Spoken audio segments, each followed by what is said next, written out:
সম্পর্ককে সময় দিতে শিখুন। যতই ব্যস্ত থাকুন না কেন, সম্পর্ককে যত সময় দিবেন সম্পর্ক ততই মজবুত হবে।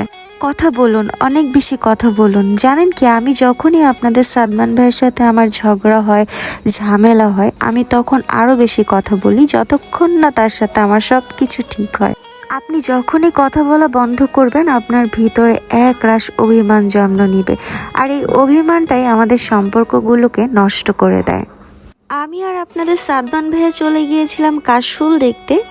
আর এই বছরে কাশফুল দেখতে গিয়ে আমি অনেক বিপদের সম্মুখীন হই। কাশফুল দেখতে যে আমার সাথে কি হলো, আজকে পুরো ভিডিওটি দেখতে কেউ ভুলবেন না। আর ব্লগটি ভালো লাগলে অবশ্যই কমেন্ট করবেন, শেয়ার দিবেন, ফলো দিয়ে পাশে থাকবেন।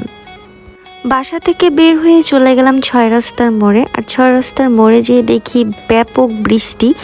এত বৃষ্টি, মানে আমি জাস্ট অবাক। আমি এরকম বৃষ্টিতে শাড়ি পরে মহা বিপদে পড়ে গেলাম। তারপরে একটা রিক্সাতে বসেছিলাম প্রথমে, তারপর রিক্সা থেকে নেমে অটোতে উঠে পড়ি। আর কিছুক্ষণ পরে, মানে আধা ঘন্টা পরে বৃষ্টি কমে যায়। তারপরে আমরা রওনা দিই একদম গড়াই নদীর ওখানে। আপনারা যারা কাশফুল পছন্দ করেন, অবশ্যই আপনারা পদ্মার মোহনায় চলে যাবেন, কারণ পদ্মার মোহনার যে কাশফুলগুলো অনেক সুন্দর।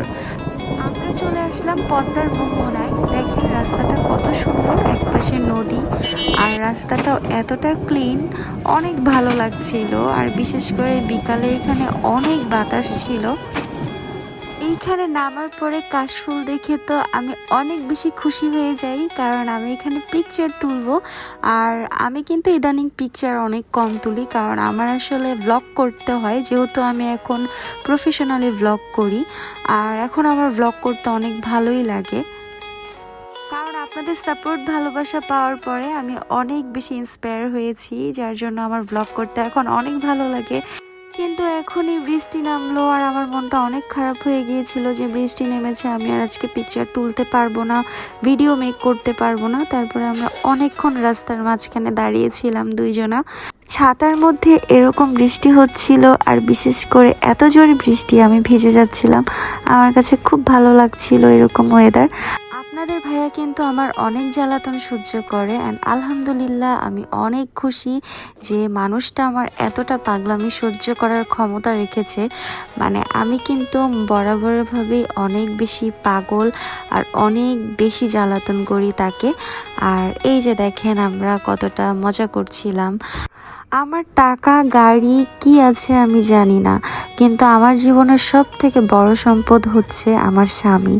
কারণ জীবনে ভালো থাকার জন্য, সময়কে ধরে রাখার জন্য একটা ভালো মানুষ প্রয়োজন। জীবনটাকে আপনাকে একজন আগলিয়ে রাখবে, আপনার জীবনটাকে, এরকম একটা মানুষ আসলেই জীবনে অনেক প্রয়োজন।